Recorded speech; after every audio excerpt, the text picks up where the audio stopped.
Buenas noches. Bueno, recordemos que lo último que vimos pues, respecto a la parte de redes es que todos los problemas que hemos trabajado, todos los algoritmos, pues se podrían modelar, o sea, los problemas se podrían resolver modelándolos en términos del método simplex, es decir, una función lineal sometida a restricciones lineales. Porque si uno pone a sacar cuentas en las redes, todos los problemas terminan siendo lineales. Uno busca que la suma sea mínima o que la suma sea máxima. Y en esas cuentas nunca hay cosas, digamos, como un producto, un cociente o un radical, no, son cosas completamente lineales. Entonces, bueno, se podrían resolver con el método simplex. ¿Cuál es el problema? Bueno, pues que eso no siempre es una buena idea. Y de hecho, en la práctica eso casi nunca se hace. Pero nada más pues lo quería mostrar, ¿no? Para ver que hay otra opción. Para mostrarles que toda la teoría está conectada. Los problemas de redes están también, digamos, relacionados con el método simplex y obviamente pues también estarían relacionados con la teoría pues básica de álgebra lineal, que es la parte pues de sistemas lineales y eso. O sea, todo está relacionado aquí. Bueno, nada más como por recordar, ¿no? Para una red, digamos, tan pequeña como esta, tan simple como esta, que tiene nada más 5 nodos, si lo que queremos calcular es el flujo máximo es de 1 hasta 5, ¿cómo haríamos? Empezamos a buscar rutas, ¿no? Por ejemplo, esta ruta, ahí vemos cuánto se puede transportar. Se nos cerraría un camino, pues un arco. Después buscamos otra ruta, así. Y yo creo que por ahí con 3 rutas ya terminamos. Eso nos costaría aproximadamente, no sé, yo le pongo unos 2 minutos. 2 minutos nos costaría calcular el flujo máximo de 1 a 5. Si yo lo voy a modelar con el método simple, sería una cosa exageradamente e innecesariamente complicada, ¿no? Pero pues, esto lo quise mostrar aquí, cómo se podría hacer. La función, digamos, a optimizar, la función en este caso que se minimiza, tiene que ver con la sumatoria de los pesos de salida. El nodo 1 es el nodo salida, entonces serían este peso y este peso los que queremos minimizar, la sumatoria de ellos. Porque esos son los que van en el flujo máximo, las capacidades pues usadas, recuerden la terminología que se manejaba. De entrada, la cantidad de restricciones es la cantidad de arcos más la cantidad de nodos internos. ¿Cuáles son los nodos internos? Los que no sean ni nodo inicio ni nodo fin. O sea, aquí tenemos 3 nodos internos. Este nodo no es ni inicio ni fin, nodo interno, nodo interno. Entonces tendríamos 3 nodos internos más 8 arcos. Este problemita tendría 11 restricciones, entonces sería una cosa exageradamente complicada, ¿no? Entonces, deberíamos minimizar una función de 3 variables sometida a 11 restricciones. Eso a mano no lo hace nadie. Hay aplicaciones, ¿no? Para hacer eso, ahí está esa página PHP Simplex, pero aún así, con toda esa ayuda disponible, es mucho más fácil hacer esa cuenta del flujo máximo a mano, ¿no? Con el algoritmo de Ford-Fulkerson. Hacemos aquí 3 rutas, sacamos unas cuentas y calculamos el flujo máximo, pero pues nada más para que sepamos, ¿no? Esos problemas también se pueden resolver por el método simplex, pero pues mucho más largo, mucho más complicado, pero también se puede. De pronto para algunas redes muy especiales sí sea razonable aplicar el método simplex, pero para una red en general pues no. No era el método propio de las redes. Bueno, el problema que vamos a ver ahora es uno de los más, diría, de los más complejos en la parte de las redes en general, en la parte pues de algoritmos, de complejidad computacional. Es un problema que todavía no tiene solución óptima. Es un problema que ni siquiera se ha podido bajar a tiempo polinomial. Todavía está en tiempo exponencial o peor aún, tiempo factorial. Mire que todos los algoritmos que trabajábamos antes de redes, la ruta más corta, el algoritmo del flujo máximo, eran problemas que si teníamos n nodos, el problema tenía máximo n pasos. Una cosa súper sencilla, ¿no?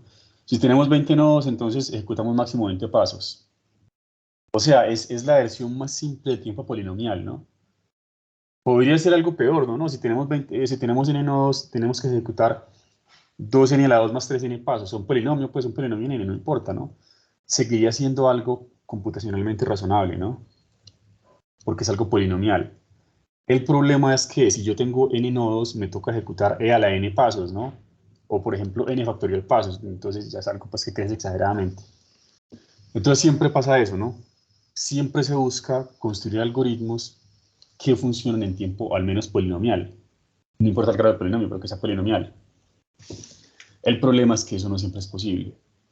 Hay muchos, digamos, en resultados clásicos, problemas clásicos que no se les puede llevar a tiempo polinomial. Este es uno de ellos. El problema del agente viajero.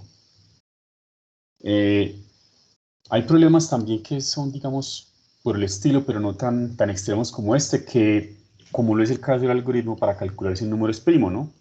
Miren que eso es algo como básico, ¿no? De lo que uno aprende cuando está empezando a programar, ¿no? Da un número n cualquiera, construye un algoritmo para detectar si n es primo. Entonces uno empieza, ¿no? Uno va buscando todos los números menores que n, ¿no? Todos los que uno ve si son divisores o no, y si uno pasa toda la lista y no encuentra divisores, uno dice que el número es primo. Bueno, hay algoritmos mucho más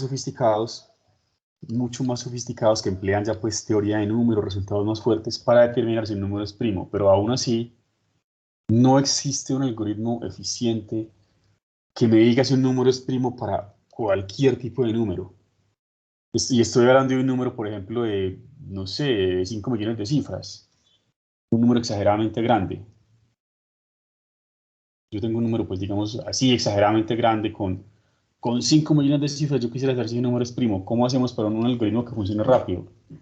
Todavía no se ha conseguido y están buscándolo todavía y no lo han encontrado. Es un problema abierto. Pero el problema abierto más complicado que existe pues en la parte de complejidad computacional es este, el problema de la gente viajera. Bueno, pues esto, si ustedes quieren conseguir información de esto en internet, que hay mucha, pero mucha información, lo pueden buscar así como TSP, pues una sigla en inglés de el problema del agente viajero. El planteamiento del problema es muy sencillo. No hay que saber teoría sofisticada, no tiene pues términos sofisticados, es un planteamiento simple. El problema es que la solución sí es complicada, al menos pues una solución óptima. Simplemente es, si tenemos una red, aquí pues me están hablando como de ciudades, pero pues en general es una red, suponemos inicialmente que hay conexiones, ¿no? Muchas conexiones entre los nodos pues, de esa red. Podrían ser inclusive conexiones completas. ¿Qué significa conexiones completas? Todos contra todos, ¿no? O sea, cada nodo está conectado con los demás. Bueno, tenemos muchas conexiones. Entonces la pregunta es, si cada una de las conexiones tiene un peso definido, ¿cuál es la forma más económica de hacer un recorrido completo? Pasar por cada uno de los nodos, aquí pues aquí se habla de ciudades, pasar por cada una de las ciudades, por cada uno de los nodos exactamente una vez y que recorra todas las ciudades. Entonces uno dice, bueno, pues ese problema no puede ser tan complejo, ¿no? Porque es un problema fácil de formular y fácil de entender. Hay problemas que requieren mucha teoría solamente para entender lo que el problema expresa, para entender lo que el problema plantea, pero este no. Este problema es básico. Entonces uno dice, bueno, ¿de qué se trata? Si estamos hablando pues ya en la terminología de las redes, este problema está aquí enunciado así como en la forma en que se lo planteó originalmente. Hablando pues de un agente que viaja por una ciudad y si quiere para que recorra todas las ciudades, cada ciudad una vez, bueno, ese es un problema, pues por eso le dicen problema de la gente viajero. Si estamos hablando de redes, sería esto. Da una red de n nodos, vamos a buscar el ciclo de menor peso que los contenga a todos, es decir, un ciclo completo. Queremos que ese ciclo contenga todos los nodos y que tenga el menor peso posible. Y recuerden, ¿no? No se vale pasar por un mismo sitio dos veces. Aunque bueno, en el menor peso está incluida esa condición, pero pues le repito, ¿no? Si uno pasa por el mismo lugar dos veces, pues automáticamente se tiró esto el menor peso. Bueno, entonces uno dice, es que el problema no puede ser tan complicado, porque yo lo podría calcular manualmente por tanteo y sí, está bien. Por ejemplo, miremos esta red. Es una red muy sencilla, muy pequeña, es una red de 4 nodos con conexiones completas, ojo con eso. O sea, todos están conectados contra todos, ¿no? O sea, A está conectado con los demás, B está conectado con todos los demás, C está conectado con todos los demás. D está conectado con todos los demás. Es una red con conexiones completas. La pregunta es, ¿cuál es la mejor forma de hacer un recorrido que pase por A, B, C y D una única vez con el menor costo posible? Puede ser este, ¿no? No sé, o puede ser pues como, no sé, una vaina como así, ¿no? En otro recorrido. Pero la primera pregunta es, ¿realmente cuántos posibles ciclos existen en esa red? ¿Será que existe un ciclo? ¿Será que existen 2, 3, 4, 20? No sé. Vamos a ver cuántos son. Podemos hacer como una especie de diagrama de árbol. Voy a empezar, por ejemplo, con el nodo A. Entonces empiezo mi recorrido con el nodo A. Ojo. Ese nodo tiene 3 posibles salidas. Entonces voy a registrarlas aquí. Podría llegar al nodo B. Podría llegar al nodo C. O podría llegar al nodo D. Entonces tiene 3 posibles salidas. Estoy haciendo esto para sacar unas cuentas que más adelante serán importantes. Entonces, listo. De A podríamos ir a B, podríamos ir a C, o podríamos ir a D. Mire que por aquí, que por ahora tenemos 3 rutas incompletas. A C, perdón, a B, a C y a D. Listo. Ahora, digamos que ya hicimos el recorrido a B. No me puedo volver. Como ya he recorrido a B, ¿qué posibilidades tengo para seguir? Pues la posibilidad sería seguir en C o seguir en D, ¿no? Pues digo, bueno, pues a B me quedaría continuar por C o continuar por D. Me quedaría A, B, C, A, B, C, D. Listo. Bueno, que me quede aquí bien. Finalmente, ya he recorrido A, B, C, D. Lo único que me falta por recorrer es, perdón, ya he recorrido A, B, D. Ya he recorrido, qué pena, aquí escribí mal. Aquí es D y aquí es C. Aquí es C. Bueno, pongámoslo así. O en orden alfabético, pues. Pongamos aquí C y aquí. Eso es lo mismo. Estoy sacando las cuentas, ¿no? Voy a un nodo, ¿cuántas posibilidades me quedan? Bueno, fui a B, me quedan 2 posibilidades por C o por D. Cuando ya he recorrido, por ejemplo, A, B, C, solamente me queda una posibilidad. Ir a D. Y cuando ya he recorrido A, B, D, solamente me queda una posibilidad. Ir a C. Entonces mire que con este árbol así voy sacando todas las posibles rutas, ¿no? Entonces, por ejemplo, aquí ¿cuál sería la ruta? O el ciclo. Aquí el ciclo sería A, B, C, D. Como es un ciclo, tiene que ser otra vez en A, termino en A. ¿Cuál sería aquí el ciclo? Aquí el ciclo sería A, B, D, C, A. Y así puedo ir sacando la cuenta de todos los ciclos, ¿no? O sea, voy viendo de uno cuántos me quedan y después de cada uno cuántos me quedan, así. Hasta llegar al final que solamente me queda uno. Entonces, continuamos por aquí, AC. Cuando hacemos el recorrido AC, tengo 2 salidas, ¿no? Salir por aquí o salir por aquí. Entonces, listo, me quedan 2 salidas posibles. AC, puedo meterme por el lado de la B o puedo meterme por el lado de la D.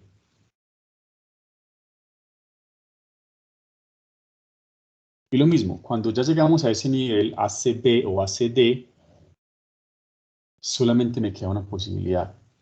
Si es por aquí, sería ACBD. No tengo otra opción, aquí sería AC. Y aquí sería ACDB. Y lo mismo, ¿no? Cada uno me implica un ciclo. Aquí sería, por ejemplo, estar hablando del ciclo A, C, B, D y pues otra vez A, ¿no? Porque es un ciclo, empieza donde terminó, perdón, termina donde empezó. Y aquí lo mismo, aquí sería un ciclo que sería entonces A, C, D, A, C, D, B, A. Bueno, mire que por el momento llevo 4 ciclos y pues ya sabemos Me faltan otros dos, ¿no? Continuemos.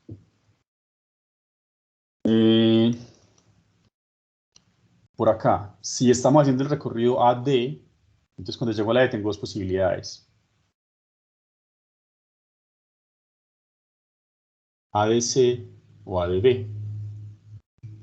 Entonces aquí decimos ADC o ADB, y lo mismo cuando ya hemos recorrido ADC o ADB, aquí me quedaría una única posibilidad, aquí me quedaría una única posibilidad. Bueno, aquí sería pues obviamente la... Aquí sería, perdón, aquí no la D, aquí ya está repetida. Aquí sería la B, aquí sería la B, la B. Aquí sería entonces ADCB y aquí sería ADBC. Entonces, bueno, aquí tenemos pues... Ya saqué la lista de todos los posibles ciclos que existen para esa red. Miren que descubrí 6, pero en realidad son la mitad, son 3. Ya vamos a ver por qué.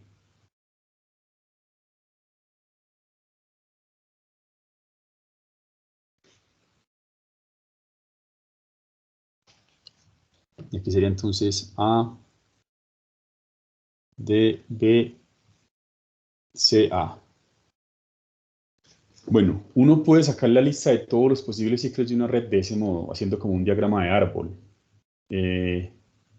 Pero cuando uno lo ve, uno dice, bueno, pero es que en realidad es la mitad. ¿Por qué? Porque tenemos doble sentido. Por ejemplo, si yo hago el recorrido en la forma A, B, D, C, A, es el mismo ciclo que hacer A, C, D, B, A. ¿Sí? Miren, este recorrido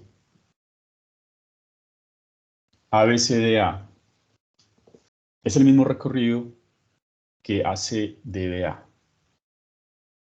Son recorridos exactamente iguales, solamente que en sentido opuesto. Pero con lo que tiene que ver con las ciudades que recorre, el orden en que las recorre, es lo mismo. Esos se consideran iguales. Ahora consideremos, por ejemplo, el siguiente recorrido. ABSA. Ah, no, es que este es el que... No, realmente este es equivalente a este, sí. Esos dos son equivalentes. ABSA es recorrerlo en ese sentido, es equivalente al recorrido a CDBA. O sea, es la diferencia entre esto y esto, o sea, es lo mismo. Ahora miremos este otro. ABCDA.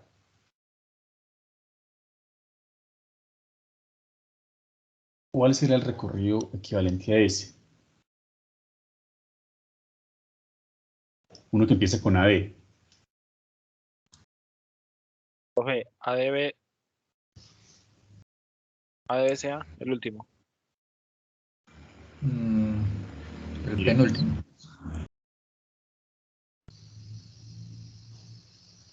Son equivalentes. Sí, los dos hacen lo mismo. Perfecto. Ahora sí, pues obviamente por descarte estos dos también son como parejita, ¿no? Pues vamos a verificar que, bueno, me queda este color horrible, pero lo voy a seleccionar. Estos dos son equivalentes. ACBDA.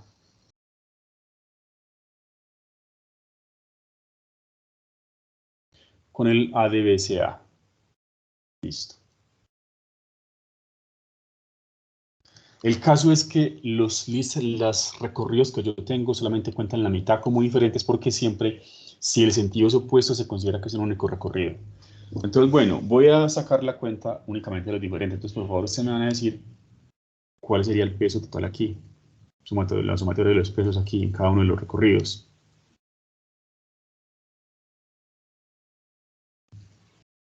En el primero, saquemos la cuenta. A, B, C, D, A. Perdón, A, B, C, D, A. Aquí me daría entonces, a ver, 17 y por acá me daría por dentro 17 y 11. Me daría 38. Aquí el peso es 38. Miren que estoy haciendo esto fuerza bruta porque me puedo dar el lujo de hacerlo, porque tengo una red Profe, pequeña. qué Diga. pena. Profe, no entendí bien pues, por qué era 38. ¿Será que lo puedes ahí? No, profe, no es 28. Ah, sí, sí, creo que saqué mal la cuenta. Vamos a verlo de nuevo. Estamos recorriendo A, B, C, D, A.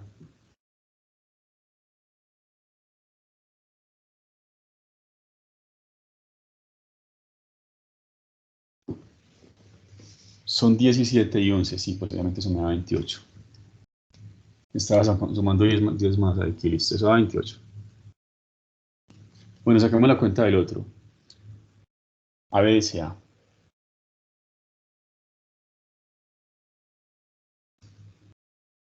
Este. Como los 31. extremos. A ver, sí, aquí me daría 17, no, 27, este me daría 36, ¿no? Profe, creo que los fucsia dan Sí. 30, si no sume mal.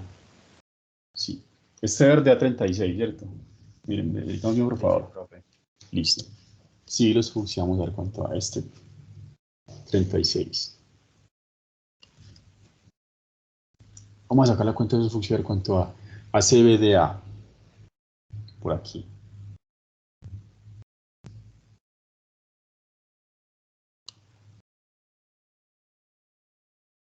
Eso da 30, sí, 19 más 11, 30. Perfecto. Entonces ya sacamos la cuenta de todos los ciclos, que son muy pocos en este caso. Y pues bueno, tenemos el mejor, ¿no? Los amarillos. Mire que como es una rep tan pequeña, yo digo, pues perfecto, puedo hacer eso a fuerza bruta, puedo sacar las cuentas, puedo ver todos los posibles ciclos que tengo. A cada uno le calculo el precio y me quedo con el mejor.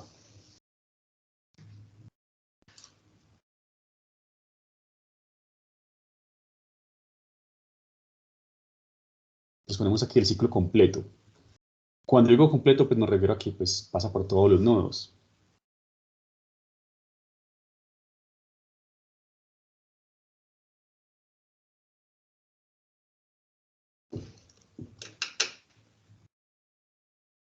No hace falta decir que pasa por cada nodo una única vez, porque al decir que el peso es mínimo, esa condición está pues incluida ahí.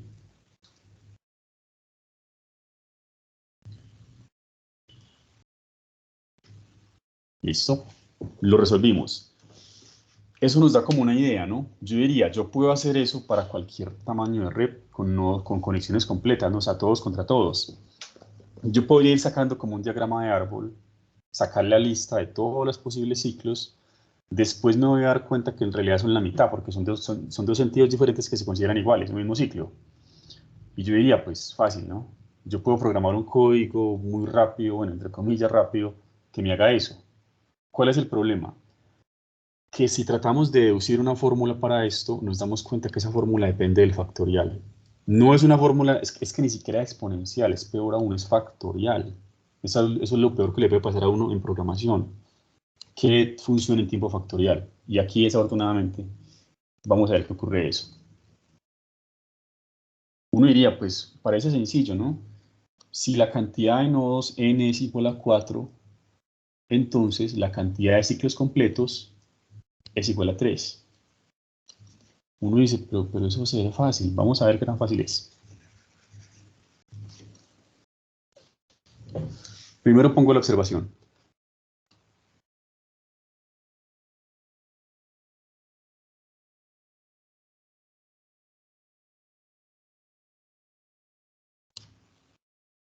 Una red de, voy a poner aquí, n igual 4 nodos. Con conexiones completas, obviamente. Todos contra todos están conectados.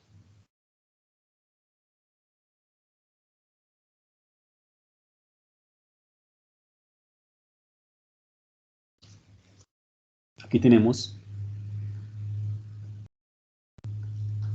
3 posibles ciclos.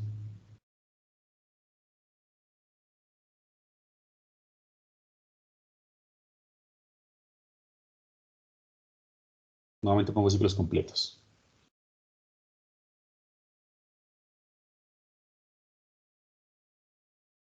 Entonces la pregunta es, ¿cuál sería la fórmula que relaciona esta n con esta cantidad de ciclos? Uno dice, pues, se ve como fácil, porque para 4 tenemos 3, no, eso no va a crecer mucho.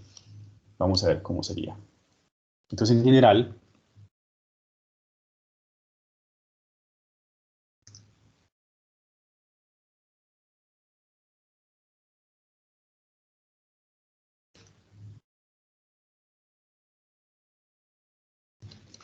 para cualquier n, vamos a ver cuál es la cantidad de ciclos completos.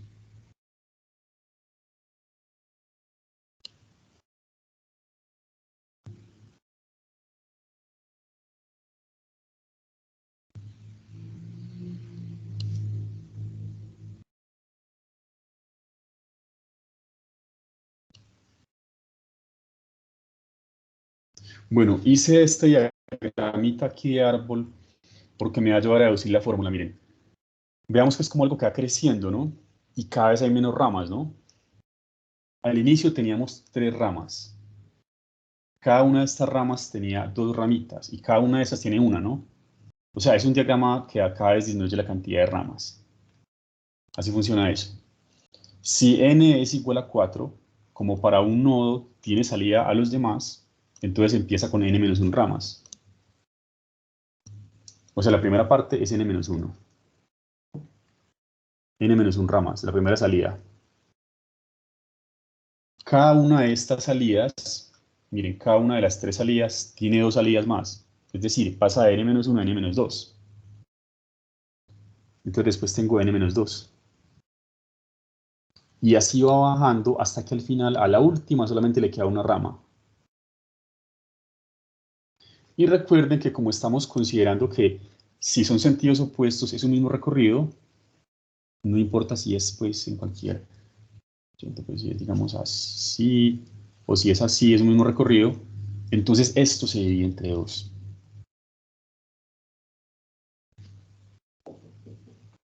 Y asustémonos porque eso es básicamente un factorial. Recordemos que el producto de todos los números desde 1 hasta n es n factorial. Y el producto de todos los números desde 1 hasta n menos 1 es n menos 1 factorial. Y cualquier cosa que depende del factorial es un problema exageradamente complejo.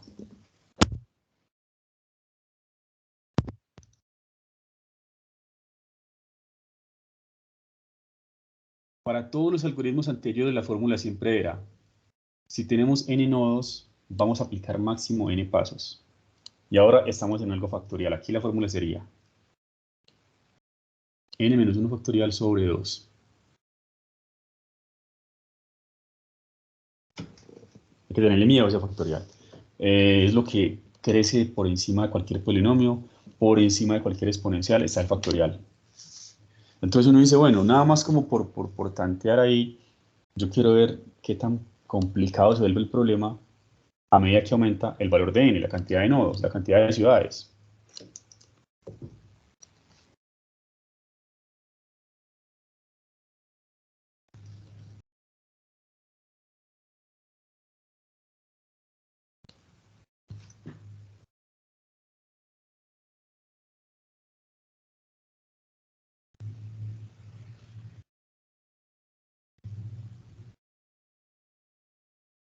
Entonces empezamos a sacar las cuentas. Empecemos con el anterior. Bueno, empecemos con el 3 de una vez, desde lo más mínimo, n igual 3. Si n vale 3, tendríamos como un triángulo, ¿no? ¿Cuántos ciclos diferentes hay? Pues realmente hay solo uno, ¿no? O sea, puede ser este sentido, o puede ser el otro que es el mismo, ¿no? O sea, básicamente hay un ciclo. Vamos a ver si la fórmula me coincide con eso. Si n es igual a 3, la fórmula sería n menos 1, que es 2, 2 factorial, sobre 2, y 2 factorial sobre 2 es como tener 2 sobre 2, es decir, es 1. La fórmula funciona bien. Si tenemos 3 nodos, solamente hay una forma, un ciclo posible, ¿no? 2 sentidos que se consideran el mismo ciclo. Siguiente caso. Si n vale 4, entonces uno dice, bueno, la fórmula me daría la cantidad de ciclos posibles que sean diferentes. Sería 3 factorial es 6 sobre 2, eso me da 3. Ya lo acabé de comprobar, ¿no? Lo acabé de comprobar aquí experimentalmente, ¿no? Aparentemente hay 6 ciclos, pero si yo los veo bien son nada más 3, porque son en sentidos opuestos, los considero repetidos. Bueno, Voy a subir aquí un poquito para que nos asustemos un poco, pero no tanto. Voy a subir nada más hasta n igual. Voy a saltarme hasta el 6 a ver qué pasa. Hasta el 7. Que valga la pena el salto. Entonces la fórmula sería 6 factorial sobre 2. Ustedes ya saben cuánto es 6 factorial, ¿no? Eso es 720. Eso es 1 por 2, por 3, por 4, por 5, por 6.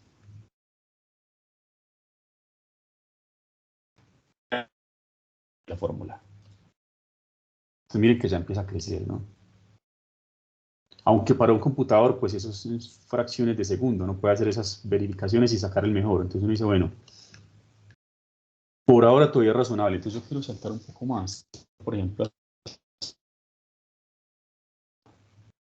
no sé, hasta 10.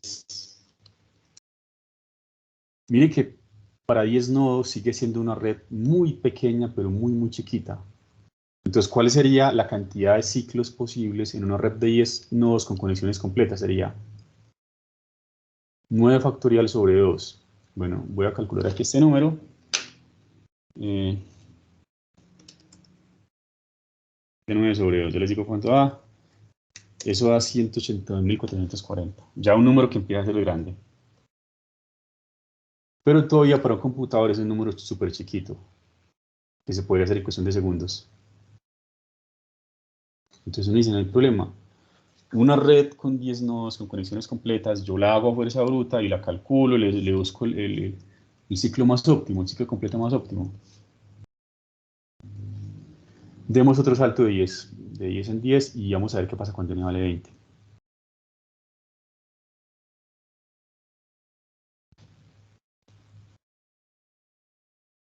Entonces aquí sería 19 factorial sobre 2, ya vamos a ver que este número sí es un número preocupante, ya sea pues en notación exponencial porque es un número que tiene muchas cifras.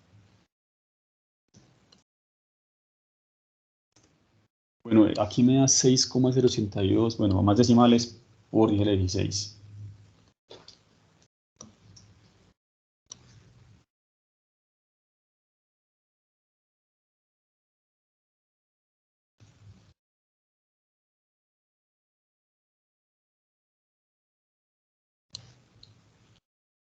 Eso ya es miles de billones, es una cosa exageradamente grande. Bueno, y voy a quedarme en un número pequeño para n, pero van a ver que eso hace que reviente la cantidad de ciclos. Voy a llegar hasta n igual 30, eso que me quede en un número chiquito. Sigue siendo una red muy pequeña, 30 posibles nodos con conexiones completas. En esa red, ¿cuál sería la cantidad posible de ciclos? De ciclos completos que pasen por cada nodo una única vez. La fórmula me dice, sería 29 factorial sobre 2. Uno dice, pero bueno, pues eso no puede ser tan feo. Vamos a ver qué tan feo es. Bueno, 29 factorial. Eso me da 4,42. Bueno, ahí se podría aproximar eso, pero digámoslo cuántos decimales, 4,42 por 10 a la 30.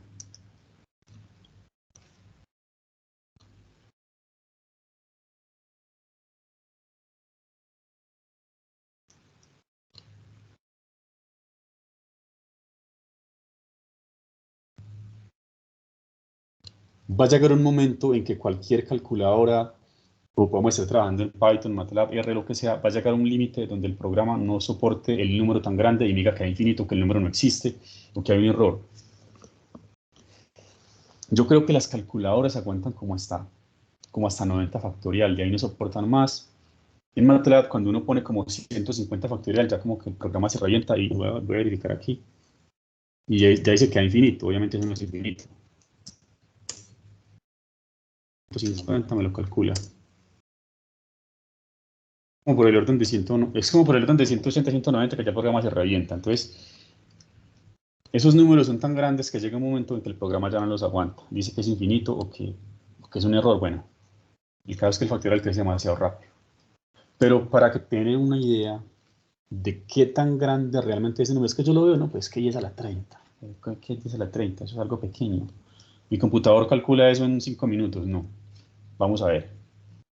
Vamos a ver qué tan grande es algo del orden de 10 a la 30.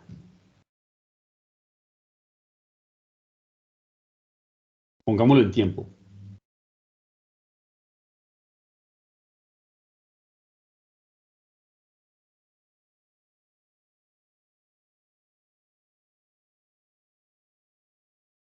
¿Cuánto tardaría un computador en hacer eso?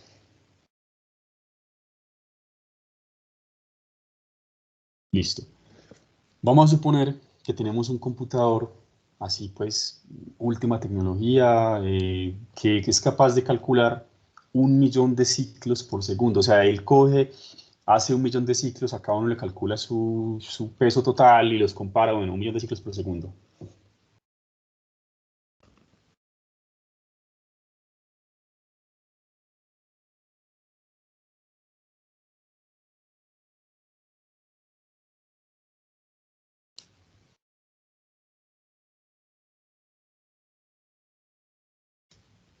Digamos aquí 1.000.000, así.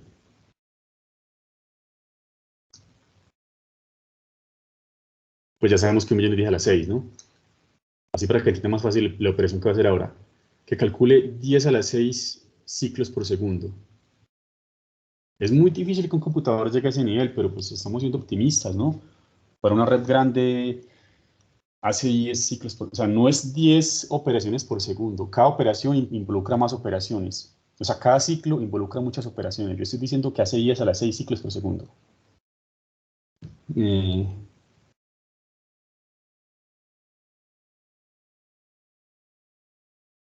Entonces, el tiempo que le tardaría a ese equipo sería esto dividido entre 10 a la 6, y recuerden que para dividir solamente le restan 6 al exponente.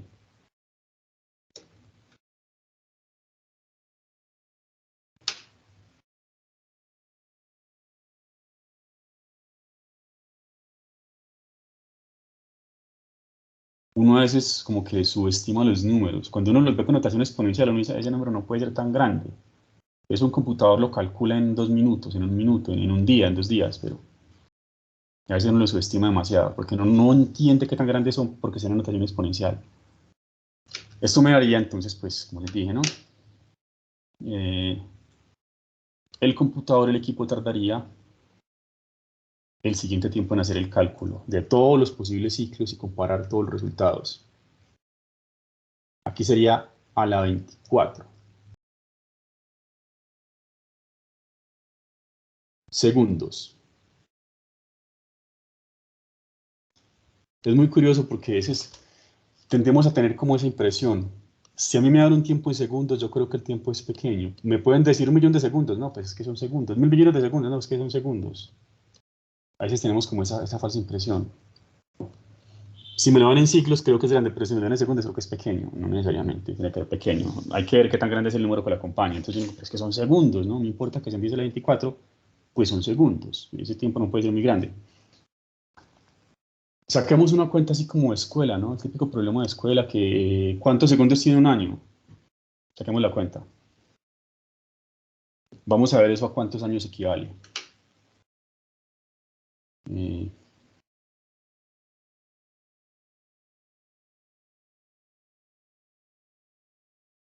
Mira, acá tengo el numerito. Es este, voy a llamarlo X. Bueno.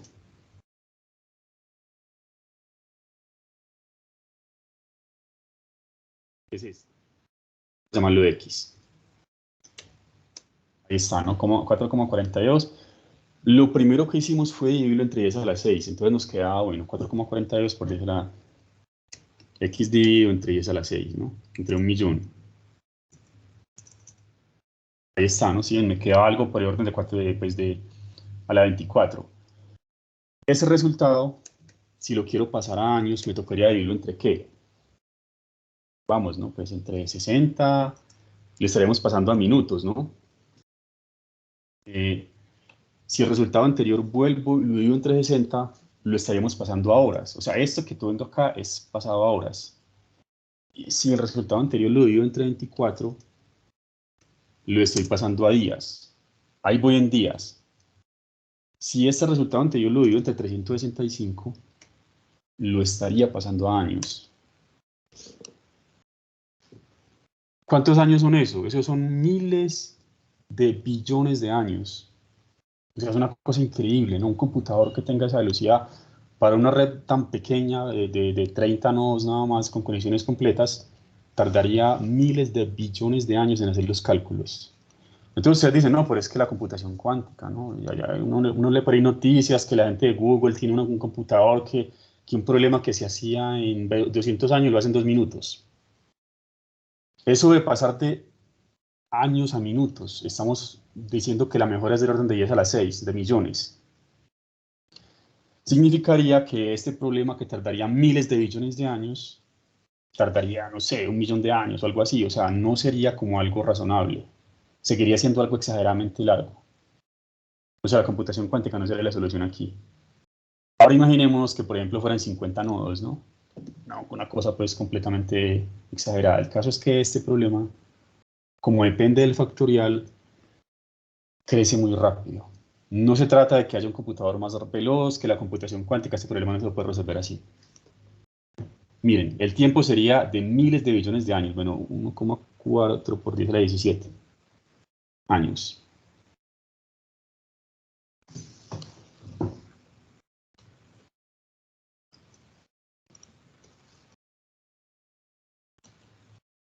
Y esto sería aproximadamente 1,4 por 10 a la 17.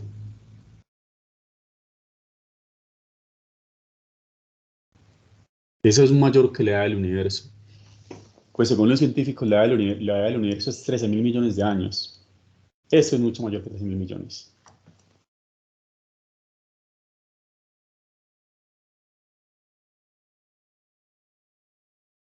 Sí, bien, es curioso, ¿no?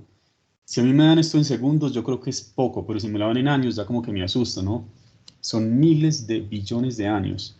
Recuerden que un billón es 10 a la 12. Es curioso, ¿no? En inglés, un billón es 10 a la 9, pero en español un billón es 10 a la 12. Estoy hablando de billones en español, 10 a la 12. Y esto está muy por encima de los billones, entonces ya serían cientos de miles de billones, bueno, una cosa pues exageradamente grande, de años. Entonces ya sabemos lo complejo que es el problema.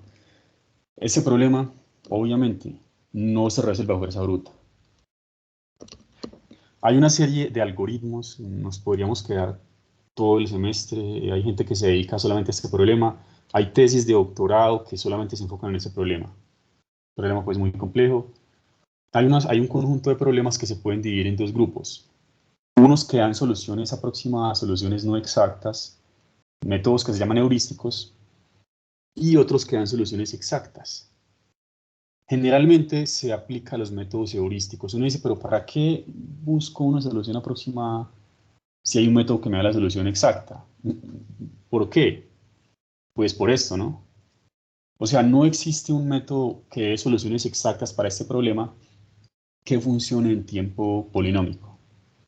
O sea, es posible, por ejemplo, que el método me pase de esta cantidad de años a esta cantidad de años. Sigue siendo una cosa monstruosa, ¿no? Ese es el problema. Entonces, para este problema del viajero se utilizan generalmente métodos heurísticos cuando el valor de n está por encima de 20, por allá, porque los métodos exactos serían exageradamente costosos. Un computador tardaría años, siglos en ejecutarlo.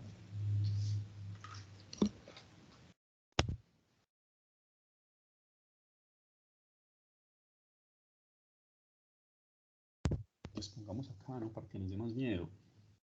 Esto viene siendo cientos de miles de billones. Profe, pero una pregunta, ¿cuál es el fin? Es sencillo. ¿Qué? ¿Cuál es el fin de resolver eso de la manera más rápida posible? No, porque en la realidad, en la práctica, este problema aparece para n grande. En la próxima clase vamos a ver aplicaciones concretas del problema. O sea, hay problemas que uno no se imagina que se modelan con el problema, con el algoritmo, con el viajero. Problemas de la industria. ¿Qué se quiere calcular? La solución óptima. O sea, de todas las millones de soluciones, ¿cuál es la mejor? ¿Por qué? Porque eso implica que un proceso industrial sea mucho más eficiente. Este problema es importantísimo en la industria. ¿Sí entiendes el problema? De todas las miles de posibilidades, de millones de posibilidades, ¿cuál es la mejor? Si se conoce la mejor posibilidad, eso implica reducir costos, hacer que los procesos sean muy eficientes. Este problema es importantísimo. En la próxima clase vamos a ver eso. Si hace falta resolver ese problema. Profe, ese temita no cae en el parcial, no. No, obviamente no, claro, no, esto no cae en el parcial. Como les digo, esto es tema prácticamente de un doctorado. Yo hice tesis de doctorado solamente enfocadas en este problema. Hay gente que le ha dedicado toda la vida a esto y no ha conseguido resultados, pues digamos, muy fuertes.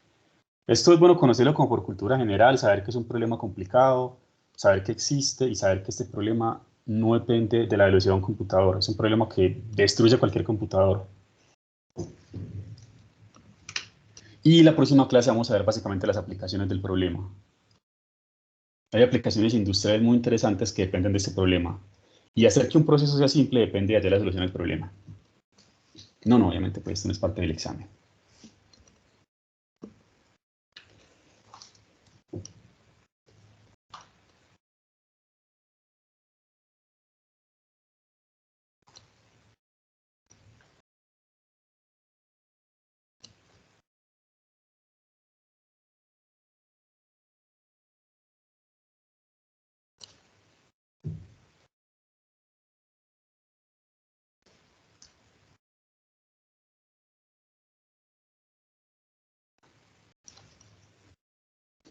Están los algoritmos que dan solución exacta.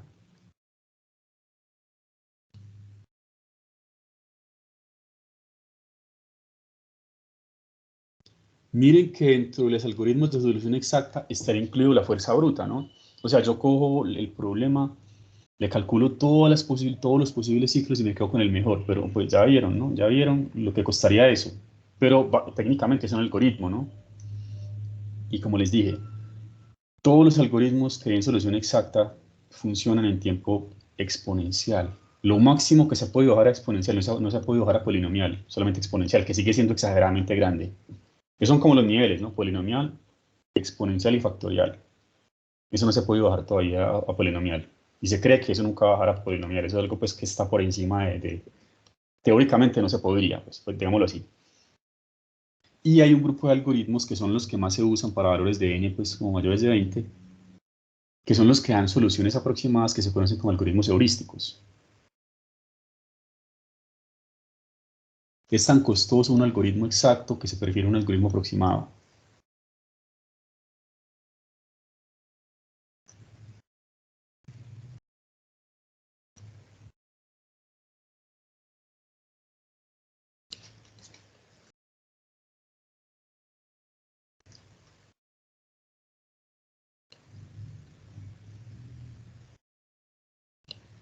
Bueno, pues la idea de este tema es que entendamos como la magnitud del problema y las aplicaciones. Yo no voy a concentrarme en los algoritmos. Hay algoritmos muy complicados que nos tardarían por ahí 3 clases construyendo la teoría para poder formular el algoritmo, en especial pues los algoritmos exactos. Esa no es la idea, ¿no? No tenemos tiempo de ver todo eso, pero sí entender que el problema es un problema muy pesado y que tiene muchas aplicaciones y que es muy importante. Ya espero que me crean que pues el problema es pesadito, ¿no? Bueno, vamos a ver entonces un primer algoritmo heurístico que es como el más simple que existe, que se conoce como el vecino más cercano. Este algoritmo es muy parecido a lo que hacíamos con la ruta crítica. Cuando estábamos escogiendo rutas, perdón, ruta crítica no, flujo máximo. Cuando estábamos escogiendo rutas para el flujo máximo, yo les decía, un criterio que hay es el camino incremental. Uno coge un nodo y se va por el camino más pesado. Donde uno llega, escoge el más pesado. Aquí es al revés. Vamos a escoger un nodo al azar, cualquiera. Yo quiero empezar en el 1, en el 2, en el 3. Vamos escogiendo el nodo, el camino más liviano y cuando lleguemos al otro, el más liviano, así. Y si hacemos eso, habremos hallado una solución aproximada, que nada me garantiza que sea la solución óptima, pero habremos hallado una solución aproximada. Pues bueno, dejamos aquí un espacio para hablar de ese primer algoritmo heurístico. Vamos a ver básicamente 2 algoritmos heurísticos y de pronto menciono alguno exacto. Ni siquiera lo puedo desarrollar porque pues, tendríamos que ver como más teoría de redes. Pero lo importante aquí son las aplicaciones. La próxima clase me dedico a ver aplicaciones y aplicaciones muy interesantes del problema.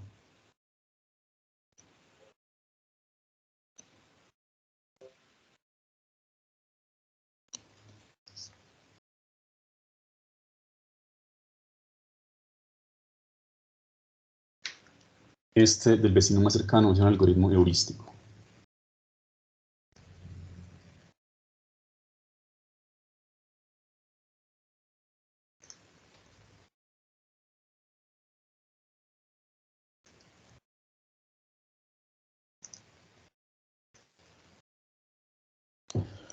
Miren, si leemos aquí, es muy parecido al procedimiento de la ruta incremental, pero al revés, es como la más liviana.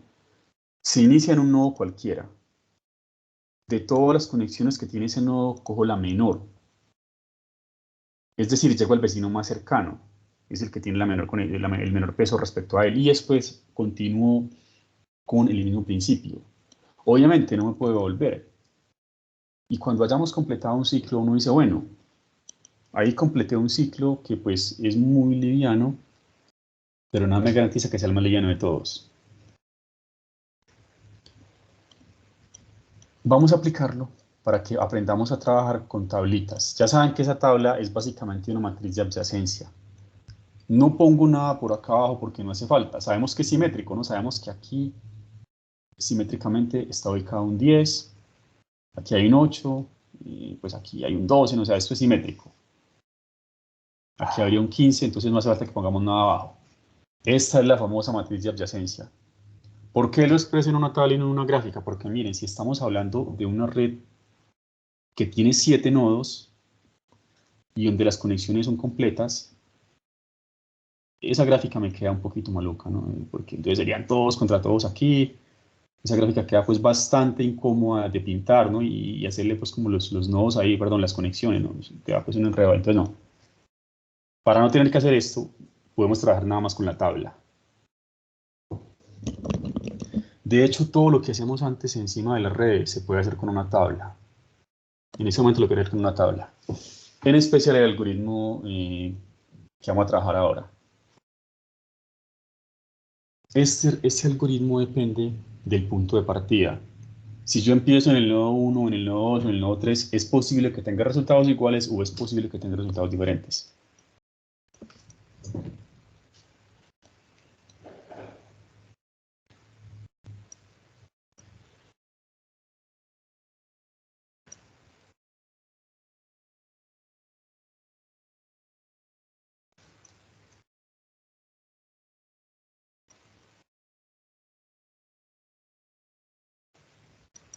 Listo. Voy a construir un ciclo que empiece en 1, lo recorra a todos y termine otra vez en 1. Entonces, según la tabla, ¿cuál es el vecino más cercano al nodo 1? Recuerden, ¿no? Eso me está diciendo las conexiones. Con 1, 1 con 2, con 3, con 4, con 5, con 6, con 7.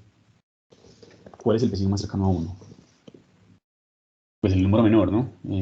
Y si yo leo aquí esa línea, el número más chiquito es este 5, ¿no? Es decir, que el vecino más cercano a 1 es el 4. Vamos a marcar este aquí. Por ahora voy 1, 4, 1, 4 con un peso de 5. El vecino más cercano del 1 es el 4 y el peso es 5. ¿Qué tengo que hacer ahora según el algoritmo? Ahora debo pararme en el número 4, en el nodo 4 y ver todas las conexiones. Obviamente ya esta conexión está descartada. Todas las conexiones que tenga con 2, con 3, con 5, con 6 y con 7. ¿Dónde veo en la tabla todas las conexiones de 4? Ustedes las ven en esta fila, y en esta columna. Así funciona, ¿no? Así funciona. Esa es la fila y la columna de 4. Ahí están todas las conexiones que el 4 tiene con los demás. Debo escoger la menor, obviamente. Descarten la conexión 4.1. De lo que me queda, ¿cuál sería la menor conexión? A ver. El 6, Pues, profe, no. 4, Ah, no, el 6. 5. 4, El 5. 5, no, el 5. 4.5, 4.5, sí. Exacto. Entonces, ahora seguiría. El 4 lo conecto con el 5.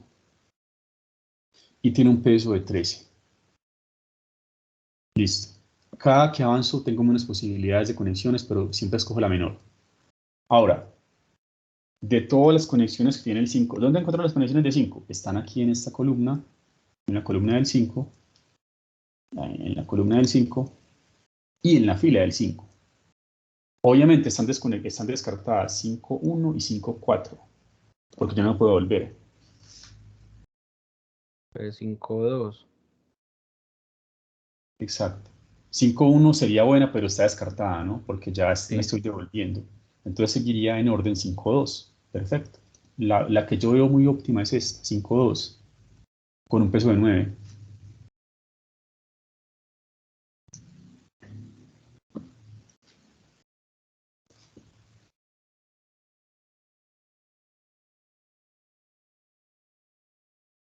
Listo. Estamos en el vértice 2. Entonces ubicamos la fila del 2, todas sus conexiones y la columna del 2. Y lo mismo, ¿no?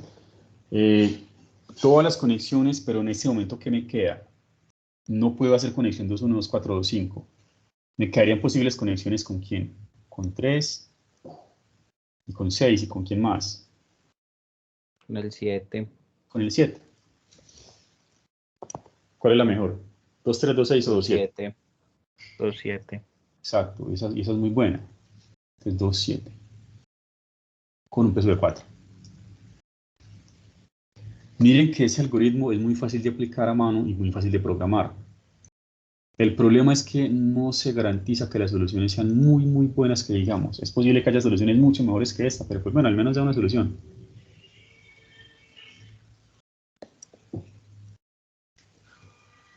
¿Qué posibilidades me quedan para el 7? Entonces, vamos a ver la columna del 7, ¿no? Porque la fila del 7 pues es lo mismo. Miren que el 7 ya está conectado, ya no tengo en cuenta esta porque ya con 1 no puedo volverme directamente. Con 2 también ya está vinculado con 3 todavía no.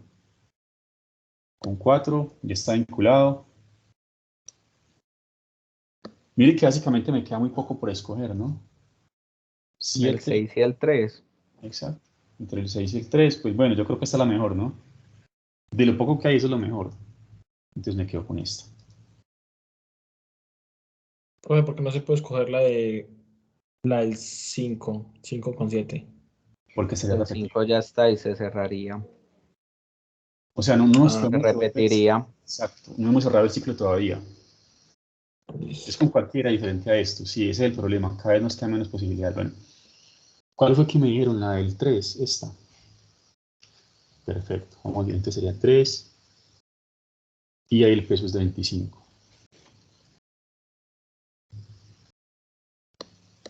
Bueno, al 3, ¿qué posibilidades le quedan que no sean 1, 4, 5, 2 o 7?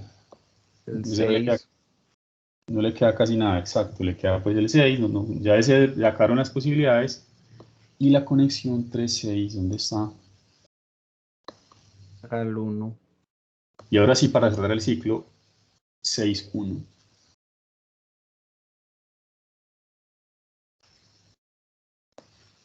Eh, 6, 1, 1, 6 pesa 15.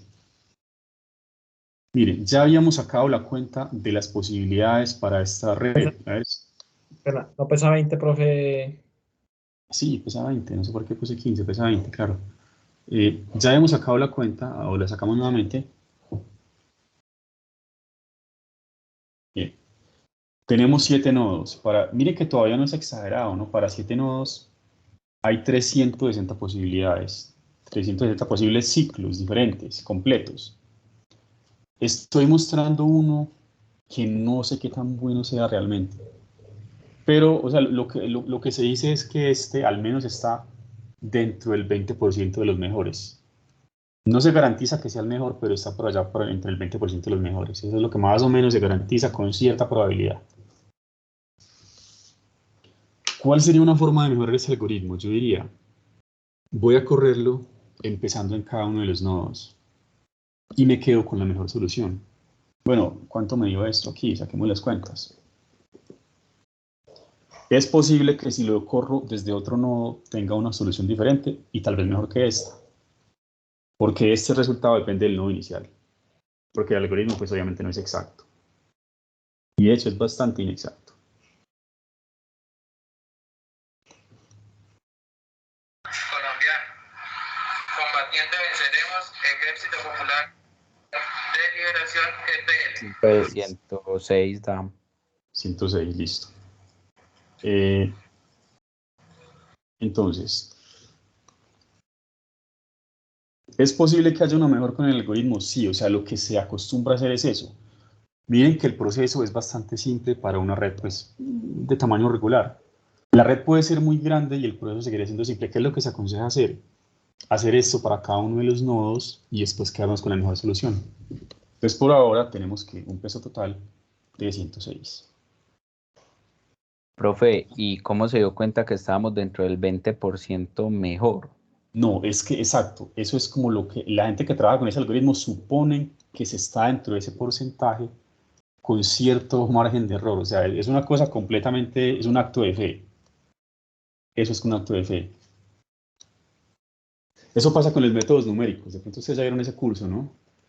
Un método numérico siempre dice eso. No estamos en la solución exacta, pero por teoría, aplicando pues procedimientos matemáticos, sabemos que estamos al menos a esto de cerca de la solución exacta. El error es, por ejemplo, 10 a la menos 6. Nosotros estamos en la solución aquí y la solución exacta podría estar en un intervalo chiquitico, cercano al nuestro. Entonces aquí se supone eso, pues el método con toda la parte teórica que obviamente no podemos ver aquí, digamos, involucra eso. Esta solución es muy posible que no sea la mejor, pero al menos está dentro del 20% de las soluciones mejores. Eso es lo que el método, pues, digamos, garantiza más o menos. Sí, pero obviamente para probar eso oficialmente es bastante pesado. Siempre que se tiene un algoritmo, uno debe garantizar qué tan buena es la solución que da. Y aquí más o menos se dice que está por el lado del 20%.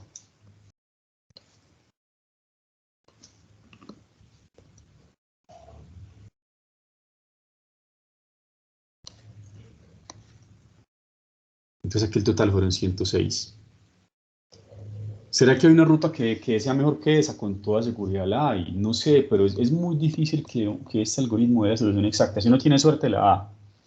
Nada más por verificar, vamos a hacerlo rápidamente a partir de otro nodo. Empecemos, por ejemplo, con el nodo 3, como por probar a ver cuánto nos da.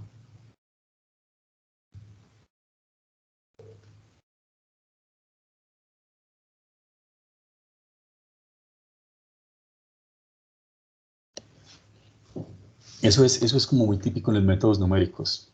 La parte más compleja de los métodos numéricos es el estudio del error. Cuando uno le dicen, vea, el método de disección funciona así, el método de Newton funciona así, haga estos pasos y listo. Pero cuando nos dicen, analice el error, esa es la parte más pesada. Aquí es igual. Ejecutar ese algoritmo es sencillo, pero hacer las pruebas rigurosas de que el error es ante el rango, y eso que realmente estoy aquí hablando más de la cuenta, podría ser más o menos. Dependiendo de otros factores, ese error podría estar pues el 20% o el 25% o el 10%, bueno, pues, pero no tenemos como tiempo suficiente para meternos muy en el fondo en esto. Es un problema muy, muy complejo. Bueno, yo dije nodo 3 y puse nodos, empezando en el nodo 3.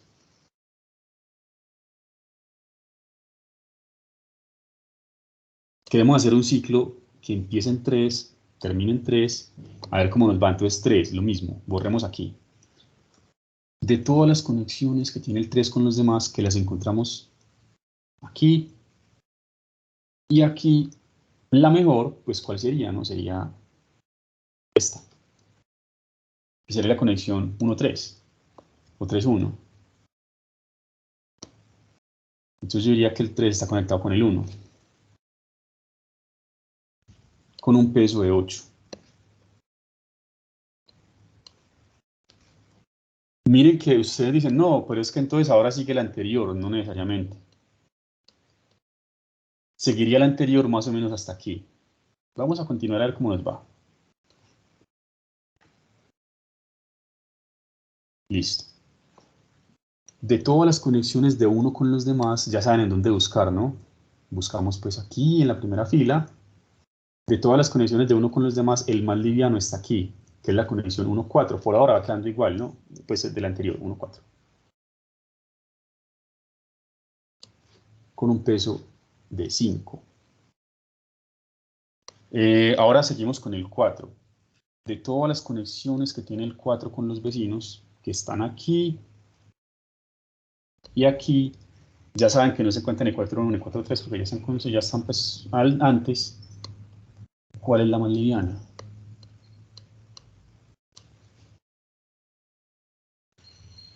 Por ahora pues es 13. 4.5 con un peso de 13.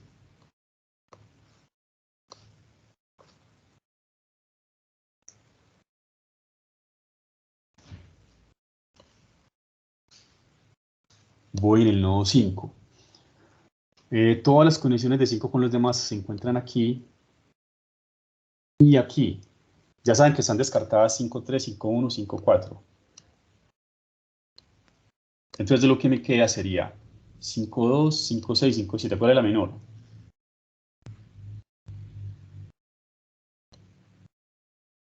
Miren que ahora sí puedo coger una que antes yo no pude coger. ¿Cuál sería el mejor ahora? De todas las conexiones de 5 con los demás. Miren. Hay una muy buena. 5.1 con peso de 7. ¿Sí? Si recuerden que antes no la pude coger. Antes no la pude coger porque eso implicaba devolverme. Ah, no, perdón. 5.1 no la puedo coger. No puede, tiene que ser la 2. No puedo. Otra vez me toca así. Pensé que la podía coger. Sí, aquí está el 1. Aquí está. Entonces debemos otra vez continuar como íbamos. Voy a ver dónde puedo cambiar. Por ahora, todavía es la 2, la mejor. De todas las conexiones de 5 con los demás, las que están aquí y aquí, por ahora, es 5.2 con un peso de 9. Este.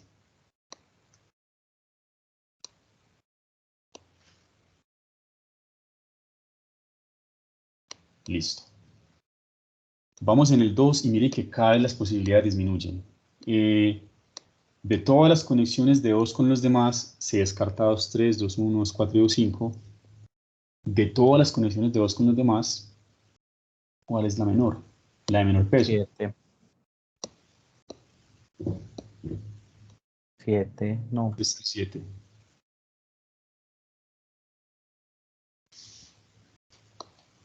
Ah, te refieres a 2.7. Ah, sí, sí, yo pensé yo estaba buscando, claro, 2.7, 2.7 obviamente. Sí, Es sí, el número 2, 4, es el número 4, sí, correcto, que es 2.7. Yo pensaba que el número 7, sí, es el número 4 que es 2.7. Entonces, por ahora vamos igual. Igual, pues, en la segunda parte, con un peso de 4.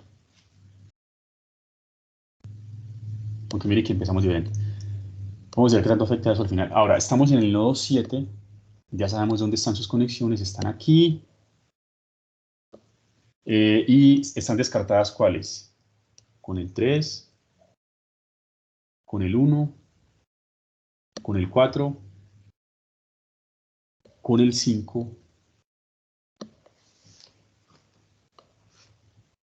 y con el 2 también. Y le queda solamente el 6, ¿no? O sea, no le quedan más opciones a este. Le tocó por obligación 50. conectarse con el 6. Ya es algo grave, ¿no? ¿Sí ven? Ya nos tocó un número muy grande que me dan el resultado. O sea, con el 6. Profe, perdón, una preguntita. Sí, ¿Por qué descarta el 3? 7-3. porque ya se empieza acá, con el que empezamos. O sea, todavía no se puede cerrar el ciclo. Hasta que no hayamos pasado por todos, el ciclo no se cierra. Es por eso. O sea, tienes que mirar hacia atrás. Se descarta el 2, el 5, el 4, el 3, el 1 y el 3. Hasta que no hayamos recorrido todos, no podemos volver al 3. Es por eso. Ok, sí, gracias. Después me toca volver al 6. Bueno, el 7-6 es una cosa pesadísima. Es 50. Y ahora sí, como ya lo recorrimos todos, entonces podemos volvernos al 1, perdón, al 3.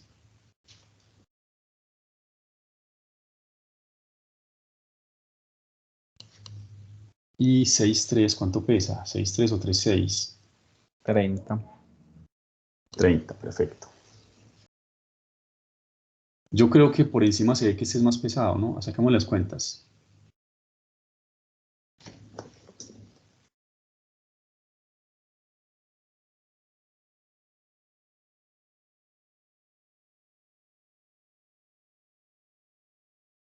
$119.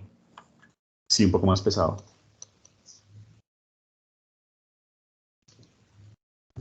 $119.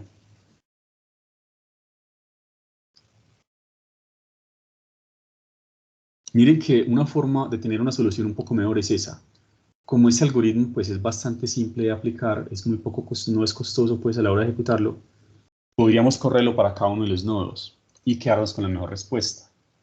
Como les digo, ¿no? Hay toda una teoría bastante compleja de errores, ¿no? ¿Qué tan cerca está de la solución óptima? Se dice que dependiendo de las condiciones se garantiza que está entre el 20% de las mejores, bueno, un poco más, 25%, bueno. Pero digamos que más o menos se garantiza que esté por el lado del 20% entre las mejores soluciones.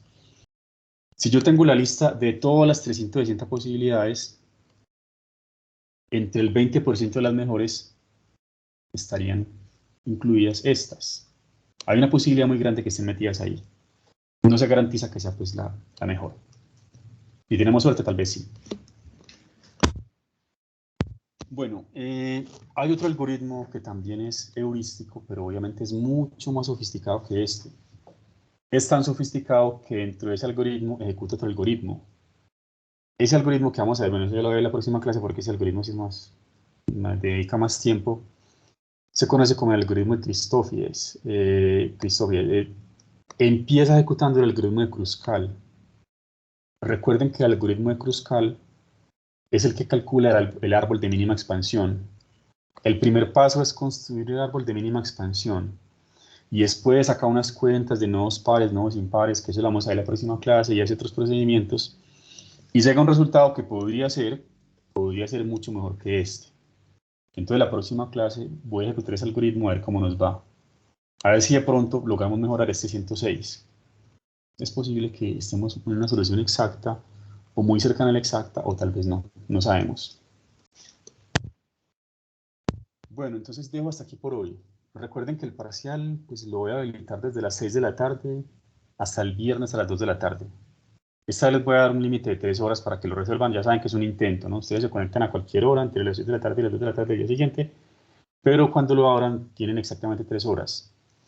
Voy a poner 1 o máximo 2 puntos de procedimiento. Ya saben que ustedes pues escriben eso, toman una buena foto, la pasan a PDF y lo adjuntan. Los demás puntos serán de selección múltiple o habrá puntos de completación. O sea, les voy a poner ahí pues una cajita de texto y ustedes deben poner el valor exacto del resultado, ¿no? Recuerden qué tipos de preguntas pueden caer. Yo les he comentado más o menos para que sepan pues como que esperar, ¿no? Preguntas como estas, así interesantes, ¿no? Problemas donde no es tan obvio que se puede aplicar ese algoritmo. Recuerden que esos problemas eran del flujo máximo. Yo les había dicho, ¿qué pregunta se podría hacer para este problema? Una pregunta podría ser, la fábrica 3, que produce juguetes tipo 1 y tipo 4, ¿realmente cuántos juguetes tipo 4 alcanzó a producir? ¿Y cuántos no? La fábrica 3 tiene una capacidad de 300. Entonces la pregunta es esa, ¿no? Recuerden que una ola de capacidad es la capacidad máxima que puede desarrollar, ¿no? Capacidad usada, capacidad residual. Entonces las preguntas pueden estar en ese lado. Yo les planteo a ustedes una situación como esta y les pregunto, entonces, la fábrica 2, ¿cuántos juguetes tipo 3 realmente pudo fabricar? Es como la capacidad usada. O en este problema, ¿no? Que aquí, un problema que se parece demasiado, pero mucho, mucho al problema del transporte, pero que no es el problema del transporte, ¿qué se podría preguntar aquí? Una pregunta así suelta, rápida. Desde el silo 1, ¿realmente cuántas unidades se puede enviar hasta la granja 3? Recuerden qué es lo que significa este 5, ¿no? Este 5 me está dando la capacidad máxima que se podría alcanzar, pero recuerden que podría ser menor. O sea, me está diciendo, por ese arco usted puede tirar máximo 5, pero yo les preguntaría, ¿cuál sería el flujo usado en ese arco? ¿Cuál sería la capacidad que realmente se envió del silo 2 a la granja 3? ¿Y qué fue lo que no se pudo enviar? Capacidad usada, capacidad residual. Ya saben que la idea es que ustedes trabajen con los códigos, ¿no? Esto se podría hacer a mano, pero pues no es una buena idea, ¿no? Y miren que esto es bastante complicado, ¿no? Empezar a calcular todas las posibles rutas, bueno. Otro problema interesante de redes, bueno, no sé si lo tengo acá. Bueno, nota anterior, no, esta, el modelo de reemplazo de equipo. Es una aplicación muy pues, particular del problema de la ruta más corta, que me indica la forma más eficiente de hacer un cambio de equipo si me dicen que lo voy a hacer en un periodo de tiempo de tantos años y cada equipo tiene una vida máxima de tantos años. Y además me dicen cuál es el precio, cuál es el costo de cambiar un equipo después de tantos años. Entonces uno tiene que decir, bueno, la estrategia más eficiente es esta, la más económica. Pues bueno, ya saben, pues no tendremos clase el próximo jueves, dejaría abierto el parcial ahí toda la noche del día siguiente. Cualquier cosa me escriben que estaré pendiente del correo. Listo, profe. Gracias, profe. ¿Y los algoritmos que tenemos que entregar? Ah, bueno, sí. Recuerden que la idea es que ustedes hagan un videito juntos, no tienen que hacer diapositiva, eso. Me tienen que mostrar qué hicieron y ejecutarlo y ver qué resultado les da. Les voy a activar ahí una parte pues en Enseña Virtual para que me adjunten el link pues de su video. Ya mañana les activo eso. ¿Tiene que ser explicado por los dos o solamente un integrante del equipo puede hacerlo? No, con que lo haga uno, pero que me expliquen muy claramente cómo lo programaron y que lo ejecuten, y que se vean los resultados, que los resultados pues sean consistentes, ¿no? Que dé lo que tiene que dar realmente. Listo, dale. Bueno, listo. Profe, y una preguntita, ¿sí pudo averiguar sobre el tema de la fecha? Que usted nos había mencionado si podía correr de pronto la fecha de la entrega del Claro. algoritmo Sí, por sí. el tema del parcial. Hasta el próximo martes, hasta el 5 de octubre podemos hacer eso. O sea, el parcial es el 30, el algoritmo hasta el 5 de octubre, sí. Se puede hacer Bueno, eso. profe. Bueno, así Listo, que hágale. entonces. Bueno, Bueno, hasta profe. luego. Hasta luego, profe, gracias. Gracias. Gracias, profe. Hasta luego.